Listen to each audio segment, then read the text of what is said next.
Hola, mi nombre es Juan David Vaquero. En el presente estaré hablando sobre el decreto 1165 de 2019, acerca de su título número 5, el cual comprende el régimen de importación, el cual en el capítulo 1 nos habla de la llegada de la mercancía al territorio aduanero nacional.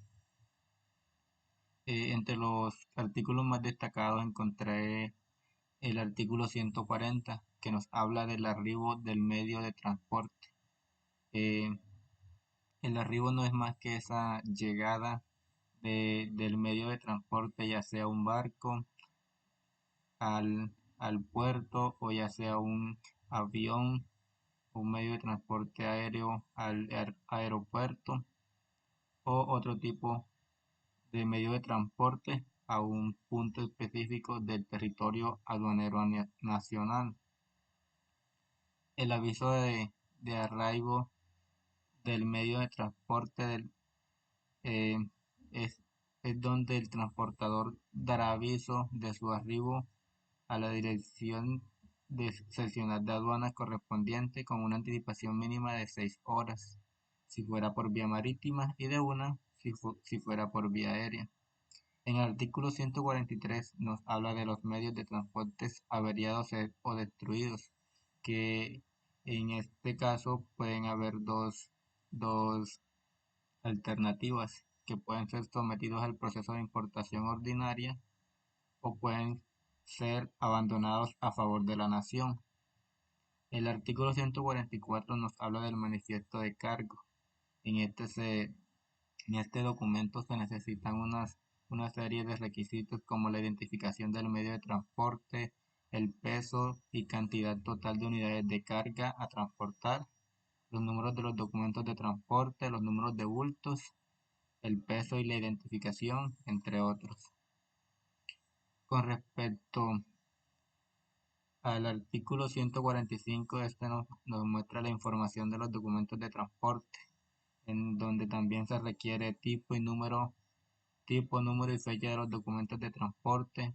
Se deben especificar las características del contrato de transporte, la cantidad de bultos, el peso y volumen, entre otros requisitos.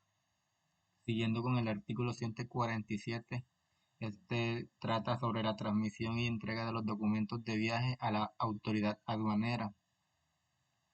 Esta es realizada por el transportador, quien debe entregar a la DIAN a través de los servicios informáticos electrónicos esta transmisión y entrega de documentos.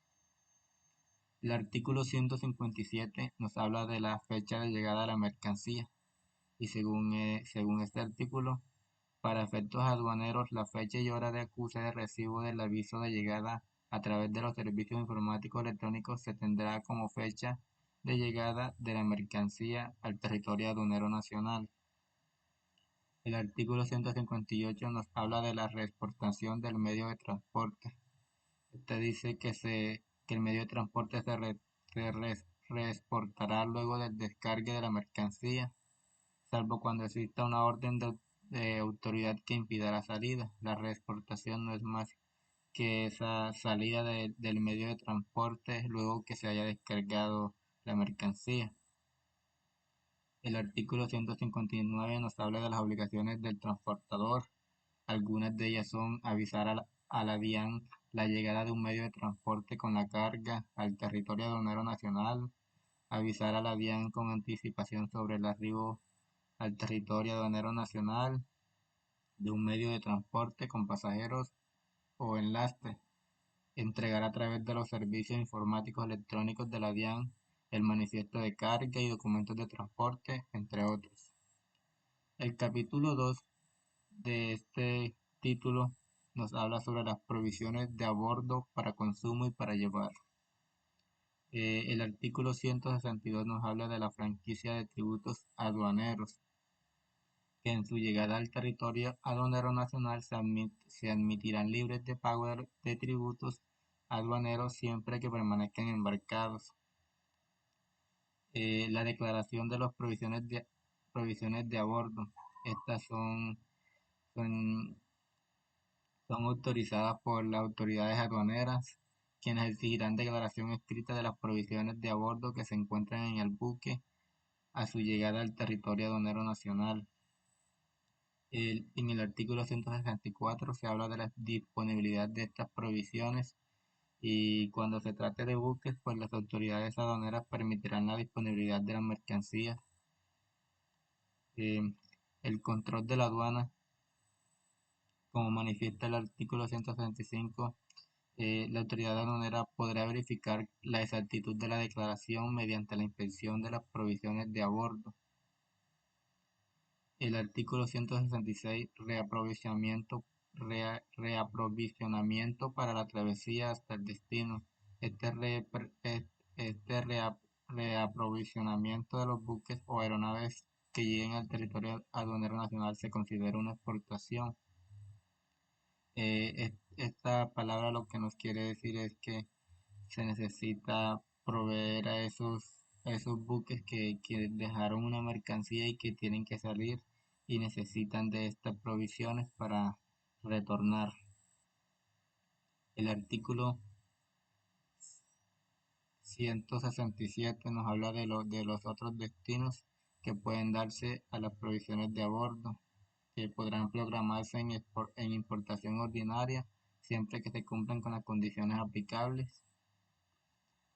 Eh, Capítulo 3 habla más específicamente del proceso de importación.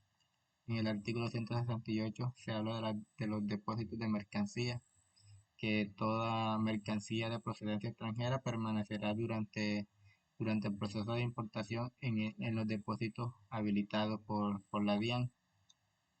El artículo 169 nos habla de la entrega al depósito o a la zona franca.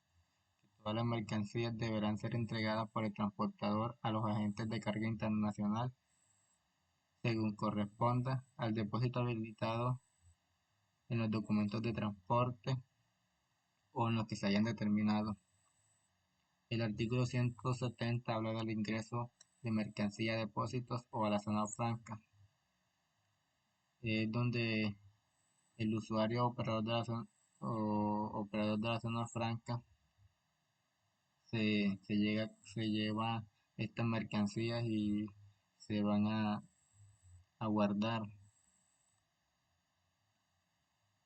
Artículo 171 habla de la permanencia de la mercancía en el depósito.